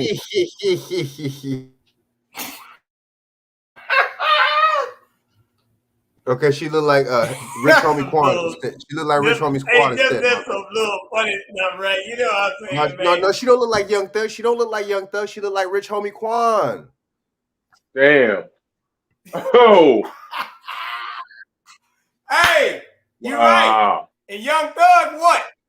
Young Thug wore dresses. You know Young Thug wear dresses, but this one wearing the pants. Damn. But see, the thing is, look, check this out. You know, she talking about see, that's not funny though. I mean, no, that's funny that she looks like Young Thug and Rich Homie Quan. That's funny as hell. But that's not funny what she just said about, you know, the lyric about she's talking about my son needs a pappy. See, this is what we talking about here, right? Not all, you know what I'm saying? But see, this is putting a little There you go. this putting what's that called, a magnifying glass on this is going with the stereotype on black women. That's all it is. Just keeping and perpetuating the stereotypes. You know what I'm saying? Knowing that white women don't be having their fathers for their kids too. You know what I'm saying? But you want to say that in a lyric in a song, dude, really trying to like see, that says a lot, man. We need to, but see, somebody said this before. I don't know if it was on this feed I'm or not something. looking for the sugar daddies. I'm looking for the hoochie daddies. What the see, and that's a new That's term. What the hell is that? hoochie Just daddy. more feminine terms for men. We need to purge ourselves from talking about purge rap. We need to purge ourselves from these people. Well, we don't have no community. We have neighborhoods because we don't own nothing where we live. But we need to purge ourselves from these people in our neighborhoods. Period. We need in this society that we so-called call Hey, black. look, man. We need to the purge hood these people and- out. Hey, look, man. The hood in Richmond gone, dude. They man, I just found out they making another damn roundabout. I said, what the fuck y'all making all these goddamn roundabouts for, man? The fuck y'all doing? Roundabouts. You mean the man? cul-de-sac? The police can come roundabout and bust niggas. You mean the cul-de-sac? Oh, yeah. Yeah, wait a minute. Dawson. Yes, I did see that video. As a matter of fact, I think I either sent somebody or I looked at it on Instagram. Yes.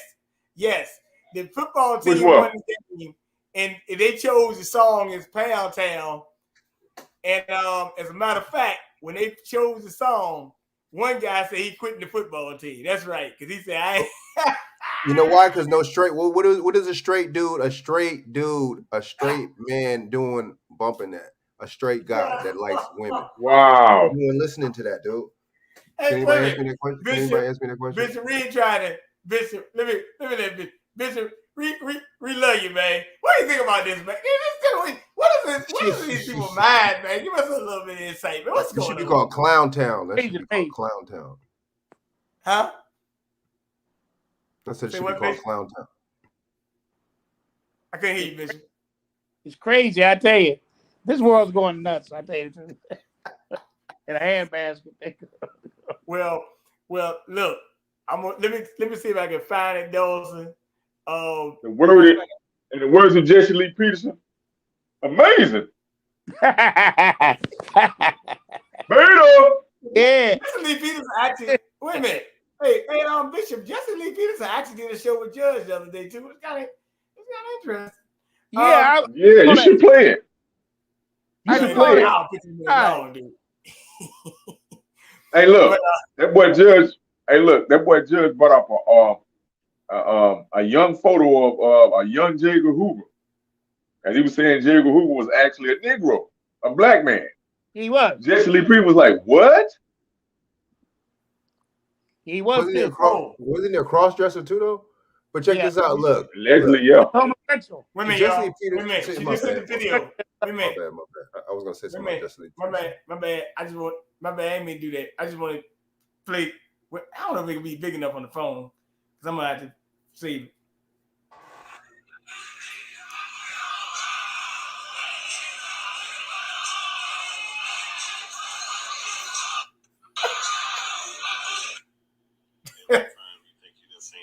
Is dude singing that song?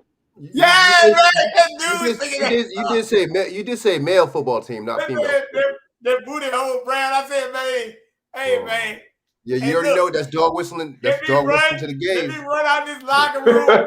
The LGBTQ community. Let me That's get a the hell dog out of whistle. this goddamn locker room. You hear what I said, BJ? That's a dog whistle to the LGBTY. That's all it is. It's a dog whistle. You know what I'm saying? See, that's the thing, dude. Like I be picking up on Motherfucking stuff bullhorn. Ain't no dog was a bullhorn. All night. These people, you know what? Hey, y'all be hitting it heavy, man. This is a funny thing. But look. Like I said, I got one last time. You know what? I got this other number, like this number. I might even let somebody call in on this other little number I got because I got to experiment with this WhatsApp this week. Let somebody call in, man. Yeah, you get back to the old BJ, man. That's how you met me. I am gonna do that. Matter of fact, I'm gonna do it. All right, but look, let me do one more thing. We just got to bring this up just to let people be aware, but I'm not getting deep into it because we'll be on this all night. Because we already did this 2 years ago. So let's just pull up the nonsense. All right. So as you all know, the first lady. Oh, my fault. Let me just play in for the people in the back that they want to counsel me. They probably want to assassinate me actually sooner or later, but it is what it is. But got to tell them how it goes. Tested positive for COVID-19. The positive result comes 2 days after Biden's traveled to Delaware and Florida, where they visited communities impacted by Hurricane Idalia. The president has tested negative. I want to bring in CBS News Chief White House Correspondent Nancy Cordes. Nancy, good morning. Good morning. Never a great day when we have to report. Is isolating at a beach house in Rehoboth, Delaware, as a precaution. And luckily, as you mentioned, Wendy, her case right now appears to be mild. The president is back here at the White House. He was tested last night. He tested negative. He'll continue to be tested in the days to come, we're told. And we last saw the First Lady on Saturday when she joined her husband on that trip to Florida to tour storm damage from Hurricane Idalia. She was actually supposed to start teaching this week. Fall classes begin at a local community college where she has been teaching for the last few years. Instead, her aides say she is going to be replaced temporarily with a substitute. The president, as you may recall, has had COVID once before, last July. He'll have to be tested this week because he's slated to leave 3 days for a pair of summits in Vietnam. So everyone really hoping that trip is still able to go off okay. The First Lady's diagnosis, of course, comes amid a spike in COVID cases across the country. According to the CDC, COVID hospitalizations were up nearly 19% in 1 week in mid-August, and that's thanks in part to the emergence of new variants. Aides say the First Lady is doing okay. She's currently up to date, of course, on her shots and boosters, and they're hoping that she'll be able to be back here in Washington and teaching as soon as possible. Wendy? So the president's I ain't really touch on that much on this because this should be common sense by now. Just putting it out there, right? This should be common sense. But same script. She's down. Whoopi Goldberg's down. You know it's gonna be somebody else. Might be LeBron James. Might be anybody. They might use my Hamlin, and there go he a damn clone probably, right? So what the hell? So just get ready for the minutes that nasty about to play. Okay? Yeah. I'm not gonna really get into it that much because we all should know this the playbook. It's coming back around. You see putting the mask back on. Same script, same old song. Hey, in at your own risk, like Planet Patrol say. Is it Planet Patrol? Play at your own risk. So look. I just want to say something real quick. I know we got to be real slick about this, but you know they know that people out of worship these celebrities, man. And like I said, the root word of celebrity is celebrate. You see what I'm saying? So they know that we, you know what I mean. As soon as you know, they get one of these celebrity or a couple of these, it's gonna be more celebrities. Watch. That's how they did last time. Idris Elba and all that, right? So they know that. You know, they co-sign on it, and that was so burnt out. By the way, with Edgewood, that was a really bad acting. But they know that we're gonna co-sign. You know, just because a celebrity said it and did it, boom, we're gonna co-sign it. It has to be real. It has to be fact. You see what I'm saying? And yeah, man. You know, we all know it's just it's a part of the script. But watch, there's gonna be more celebrities come out and they're gonna say it, and that's how you know it's. You know, I ain't gonna really say too much, but that's how you know it's just. Nah, it ain't. It's fiction. You know what I'm saying? I don't see how people see. I don't see how people. I mean, grown people, man. I can see kids, but grown people. Some of these kids got more damn common sense than damn adults. But see, I don't see how these grown people just don't see. Just like with this mass shooter thing, we don't see when something is just like, come on now. When something is, you know what I'm saying? It's just blatant in your face, like fronting. You know, I don't get it, man. We brainwashed, man. We in the Matrix. Wait a minute, hey Frank, let me see if I can pull this up the way Dawson really had it, because I did it on my phone, but I'm gonna show it to y'all in person this time. I had to post it, and I hadn't posted it yet. But look at this. I'm gonna show it for you.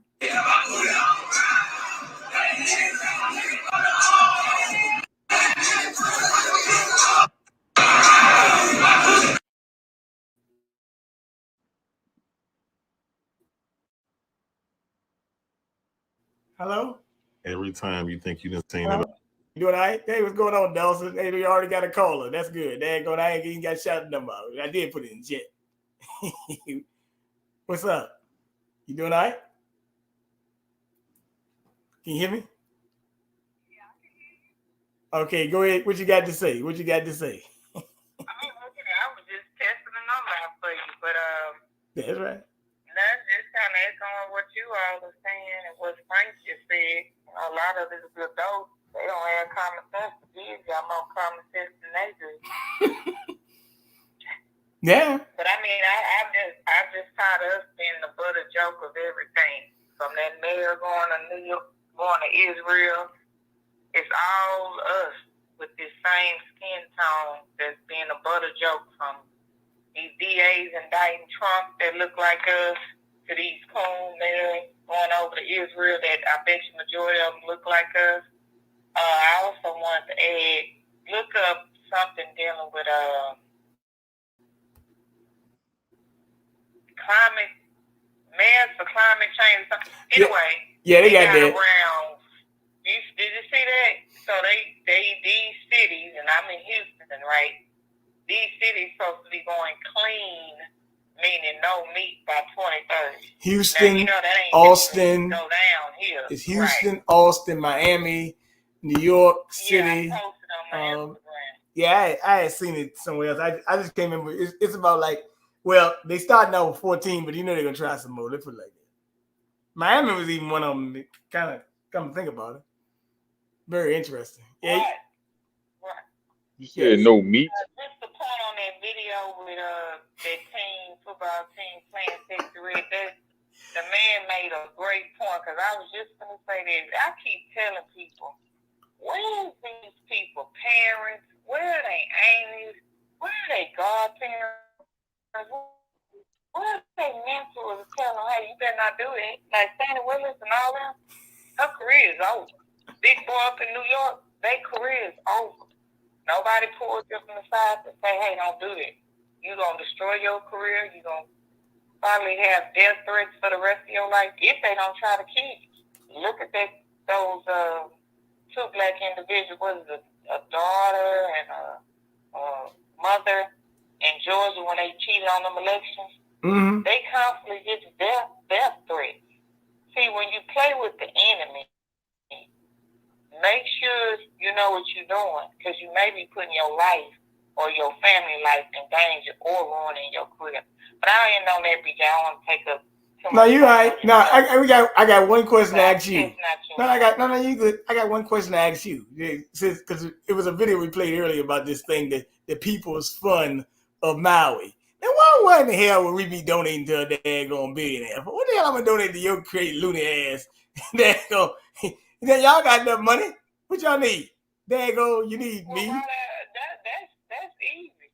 Number Oprah show, you get a car, you get a car, you get a car. Okay, Oprah here in Maui. You get a house, you get a house, you get a house. Or apartment or something. Damn. Yeah. Hey, look. Ain't nothing but a write-off for them. A $75 million apartment project would have even been okay. I mean, at this point in time, you talking about that? You ain't getting no car. I mean, you in Hollywood, right? You in Hollywood, so you in Hollywood and all your Hollywood friends, y'all get together and rebuild. We know why they took them people houses down and they were Darth Vader over there. Now we know what the truth. All the people on the locals are saying it. The white guy that's well known over there called Fish, he did an interview on this guy with the Hawaii real estate, and he said, we already know who it is. It's BlackRock and Vanguard. They've been after the land, so the locals and the people know. People not crazy. But the sad thing about it, those people bodies are ashes now. Ashes. Just like in the funeral yesterday, ash to ashes, dust to dust. Correct. Yep. Correct. But yeah, that's good. But what y'all? Wait, let me let these guys. Yeah, she made some good points, right? Go ahead. All right. No, let me ask Dawson right quick, Dawson. You there, Dawson? You there? Hello? Chak asked me a question. Yeah. Yeah. Hey, have you ever heard of a Judge Kim Cook out of Texas? Are you familiar with that name? Say that name again, Chak. Judge Kim Cook. Kim Cook. Cook. Kim Cook. That ain't that name sound familiar. Look her up. I think she's supposed to be running for the courts of appellate courts. She's supposed to be running for the appellate courts. I don't know what district or whatever. Her name is Judge Kim Cook.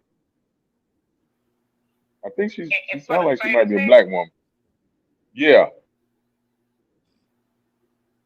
Okay, at the Texas appellate court.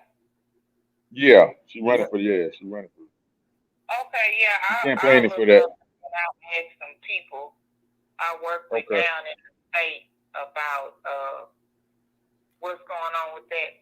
And I'm in on my son's school today, and I just happened to, they did parent night right here at a private school last year. They teach them college prep, so get them ready to know what college is about. But anyway, and I noticed the class is called Western Philosophy, but what it teaches is about moral values and principles. They don't even focus on religion. They tell you, okay, if you believe, you have a belief in religion, that's fine. If not, but it's focused on morals and principles. So when we looking at sexy red, this BS, just bullshit with this football team dancing a pound town, I guess they butthole must be open season too, right? Like that. So this is what I'm saying. Where are the uncles? Man, their daddy need to come and smack every last one of them boys in that damn huddle. Man, if them kids daddy seen them do some type of come on now, y'all. Come on. Oh, you want a pound town? Okay, I'm gonna take this pipe and pound town you then. That's a crazy. Right, bend over. Open season. Listen, you know who would have had a ball with that football team? Fleece Johnson. Remember Fleece Johnson from Dayland? Oh my goodness. the prison fool, the booty warrior. Oh, you talking about Fleet? What's his name? Fleet Johnson or something? What's his name? Fleece Johnson. Yeah. But, Ah, yeah, foul. That's a foul ball yeah. right there, boy. Hey, y'all got me Damn. cracking up. But yeah, So Mr. Austin, I got a question. Take it back. Oh, my bad. All right. Dang, I got a where you question. at earlier? No, it's all right. Well, let me say something right first. She called in, she saw the number. But for those who might don't see the chat or might be driving, I don't know what's going on. I did leave a number in the chat, 571-450-0773. There you go. Just like, just testing out because I might have to use it sometimes this weekend. But I got to download WhatsApp because got a family going out the country and things like that. But that's okay. Don't worry about it. That's a little bit something else that I got to deal with. But let's just put this right. She made some great points. Bishop, just ask the question to you. She talked about the school had morals and stuff, but it seemed like the woman that we were playing, this is kind of like social decadence, wouldn't you say? Kind of like, what do you think, Bishop? Kind of like some social decadence, huh? Are we in a state of moral decay? Man, I don't know if he's still there or not. He didn't hear me. Hey, but you know what? But if right. he didn't, it's So fine. the question is, why is they pushing her to the top, right? And she getting all this coverage, right? We got young girls that's 14, 12, 11, 12, 13, 14. That's becoming doctors. You know what I'm saying?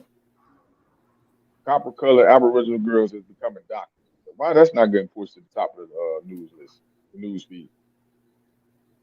Huh?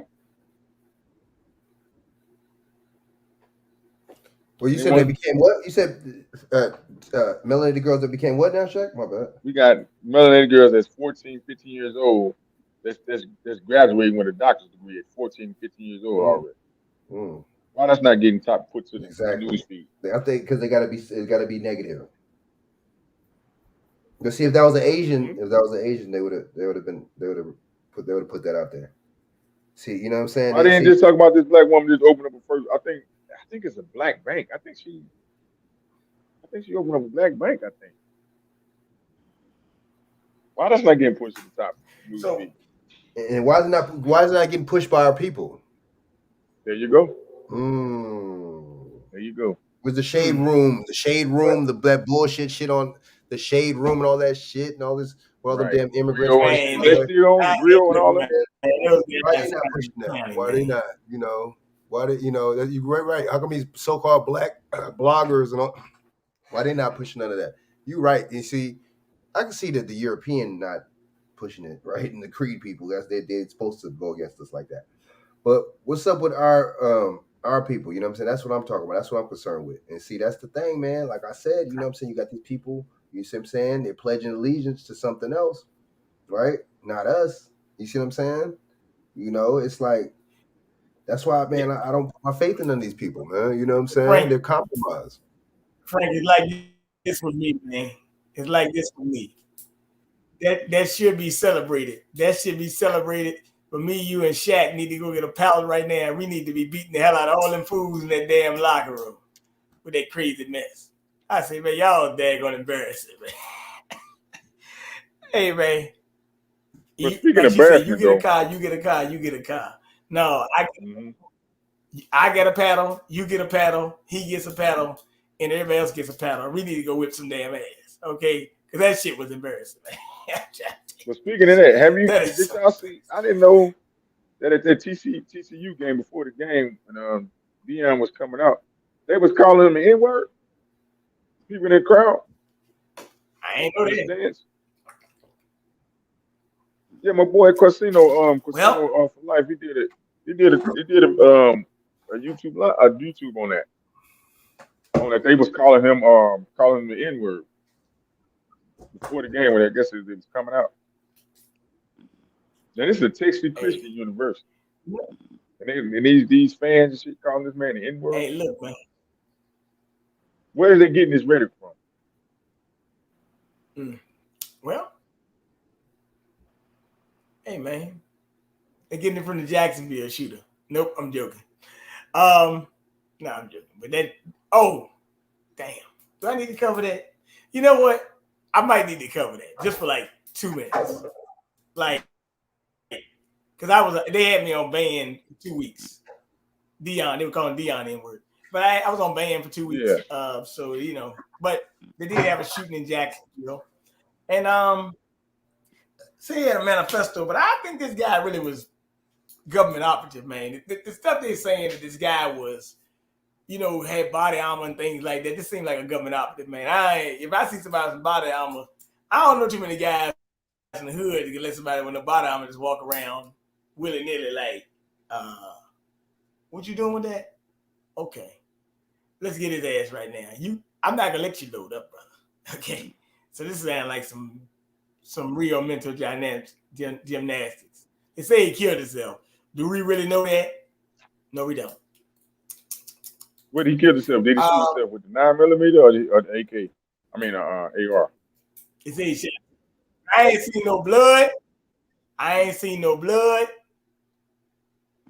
Yep, I did see that. Yep, I did see they offered him $1.5 million not to come to Colorado. Yep, they tried to give me an idea. Yep, I did see that. Man, shout out to Coach Prime, man. Shout out to his son with Sonora Sanders and his other son. I don't know the other son name. The whole Colorado team, man. They kicked ass, man. You got to give him props, man.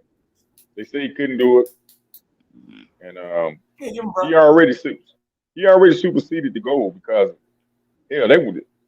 From my information, Colorado didn't win. Shit, they only won one game last year. One game last year. They won one. Yep, they won one game. Exactly. But you got another big game coming up against Nebraska. Like I said, with us, you know, tomorrow. Yeah, I know. And tomorrow, the National Fun League starts again. Don't be surprised if National Fun League starts again, or no Fun National League. Fun League. What you talking about? The NFL. Oh, National Fun League. Kansas City in Detroit. Yeah. Wow. Oh yeah, you didn't cover this. They start tomorrow night. But you didn't cover that.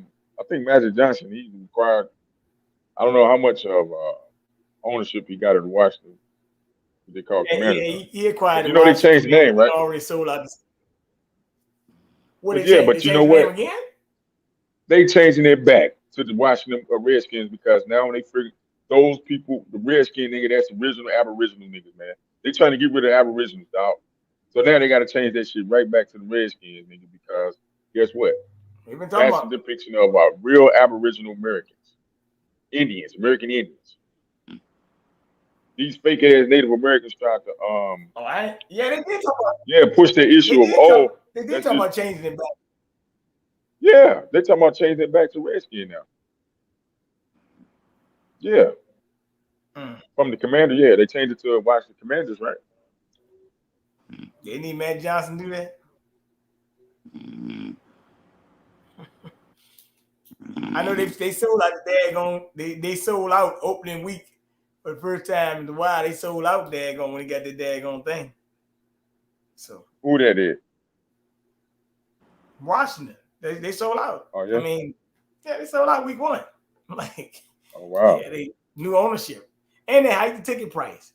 That was a money grab too, man. They about to make an investment on that money. But it is what it is. But like I said, you know. Yeah. Hey, don't be surprised they start showing a lot of Pfizer ads tomorrow night. If you watching, they might show a Pfizer ad. Don't be surprised they start showing some. You said Pfizer's ads? Yeah, I told you, man. Pfizer. Oh, Pfizer ads. Okay, yeah. Don't be surprised. It's coming. I thought they would be short. So you mean to tell me we ain't gonna get no father-son ads? I said Pfizer medical company. No, I said so we ain't gonna get no father-son ads. Halloween, Halloween. You got Halloween coming up. Put your damn costume on. As a matter of fact, put your costume on. You know what? Like I was talking to my buddy the other day. He said, man, people got to wear a Halloween costume for 3 years straight. I said, what are you talking about? He said, I'm talking about those masks. I said, oh, shit, yeah, you're right. That's right. People were wearing a Halloween costume. And people still people starting to wear this shit again, wear the shits again. It's just like, but see, my thing is with people, I ain't gonna say too much, but damn, man, like y'all wearing these masks and stuff, man. Like, you know what I'm saying? But y'all not thinking about food and what you're taking in and shit. I don't know. Maybe it's just me. I don't know. Well, yeah, you're right. There's a lot of things that need to be talked about and considered. Next time I come on, I'll bring up the some more stuff. I just wanted to bring you a couple of things because this thing with Elon Musk and the ADL, this thing could have some major ramifications. Now, I think it got major ramifications on two ways. Either now it could screw a lot of people too. I just want to bring this up. All right. One, they trying to stop him, but then he's saying he losing ad revenue. So somebody can make it up with loss of funds. So I think what they're gonna do with these platforms, Facebook, X, Instagram, they might have to stop making because they don't like all this free information coming out, people doing all their research, right? They're gonna probably start trying to charge these services. Yep, they're gonna try it. You see how quick motherfuckers when you start getting off these platforms too? I don't know about that now. I don't know about that. Some people will be paying. True. But some people will get off. But Twitter already make you pay $8 something for verified, but daggone, that's them. A lot of them blue checkers, they was crying about it. But whatever the case may be, as a matter of fact, they just want something to gripe about, you know. So it is what it is. But we just gotta be vigilant. Know what's coming. Elderberry, zinc. What is it? Fall is coming. Elderberry, zinc, magnesium. Make sure y'all get those things. Could be vitamin D. Vitamin magnesium. D. This could be a wild winter. Okay, this could be a wild one. This could be some stuff that you ain't never seen before. I'm already seeing it now. And like I said, don't sleep on oregano and all of oregano and cloves. Don't sleep on them things. Check them out too. Yeah. And NAC too. It's that NAC. People just be NAC. Be NAC, NAC. Listen, and just be vigilant. Like I said, if you have to, take, what they call medicine, right? Please monitor the doses and what you're taking and read every chemical and thing on the packet, because that's just what I'm going to say to you. But nevertheless, it's been fun. Yep, it helped with coughing and a sore throat and bronchial irritation. All right, all right, so once again, this has been very entertaining. I've had to come on a couple of days, something like that, right? But go ahead. And Miss Felicia Lockhart also has said she's going to be on this Saturday. I got to call her myself. I'm going to try to be on there. May not be, not sure. See what's going on down here with my people and stuff, and was supposed to know North Carolina today, but that might get scuttled because a lot of things been going on the home front lately. But everything will work itself out, So it is what it is. But nevertheless, y'all go ahead and shout your information. Yeah, peace, man. Salute, man. It's always a pleasure jumping on with you, gentlemen. You know my motto, man. All hands on deck, man. So and one more thing, man. You nasty old perverted men, keep your hands off them young children, man. The young boys and the young girls, man. Cause we coming for your ass. No homo. But salute. You can check me out on Instagram, Chak_Elwood, Facebook, Chak_Elwood. You know, you can catch me on Aboriginal channels. You know what I'm saying? Aboriginal Power, DJ Cuddy. You know what I'm saying? Supreme Chief Holiday. You can catch me on them channels in the morning time, man. You know what I'm saying? And on the panels on there, we be chopping it up, giving it some new flavor. You know. All right. Word, ahead, Frank. word up. Yeah, BJ, man, once again, good looking out for having your boy on, you know, back on here, you know, appreciate it. You know what I'm saying? We spitting this knowledge, man, and that'll go a long way, man, with like-minded people. So yeah, man, so y'all can hit me up on at XX Frank Nitty XX, man, on YouTube, you see what I'm saying? And XX Frank Nitty XX on Instagram, and or just Frank Jones 8115, man, and follow, brother, subscribe, you know what I'm saying? I mean, have some good content on there, man, and yeah, man, hit me up, see what's good. All right. All right. So look, now, all right. So like I said, you give me here on King BJ Johnson right here. Bernard 1121 Instagram, KingBJMedia.com, King BJ Fitness 32. If you want to donate $1919 BJ Cash App. But look, like I said, this video ain't the bad. Like I said, I talked to Miss Cynthia McKinney this morning, so I'm gonna probably have to because I told you these guys over here really, really getting on kind of crazy. So like she said, daggone, you know, like. If she came here, I'd probably be banned for real, right? So probably gonna have to some of these really, really sensitive ones, we're gonna probably have to move this to Rumble or something like that. I just gotta set it up and all that stuff and uploading stuff. I'm probably gonna have to get What about Clubhouse? You got a Clubhouse account? No, I ain't got no Clubhouse. Jumping on there? But we had to look. But if we're gonna look into options, because we got to get some real sensitive content out there, and these boys, daggone. Frank just said one word last time, and daggone, I'm like, next thing I wake up the next day, 2 weeks. My bad. No, it ain't. I mean, ain't your bad, daggone. It's the algorithm. I mean, so we gotta beat them because the information, like I told you, this winter is going to be wild. Okay, so we gotta get this out.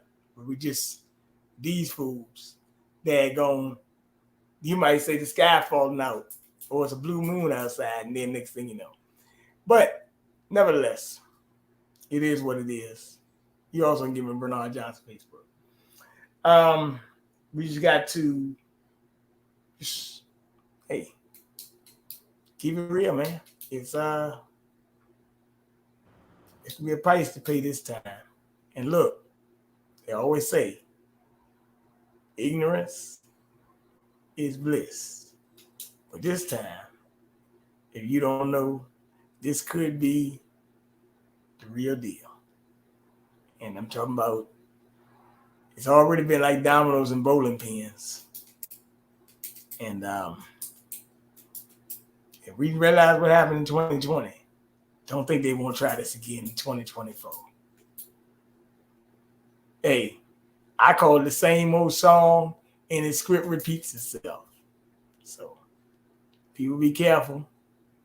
Bishop, I think he's asleep, but glad he came on anyway. It was good that he broke some things down. And y'all just take your time and have a good night, So it's always what it is. Hey, peace, man. Y'all take it easy out there, dog. All right, take your time. All right, yo. Salute, peace out.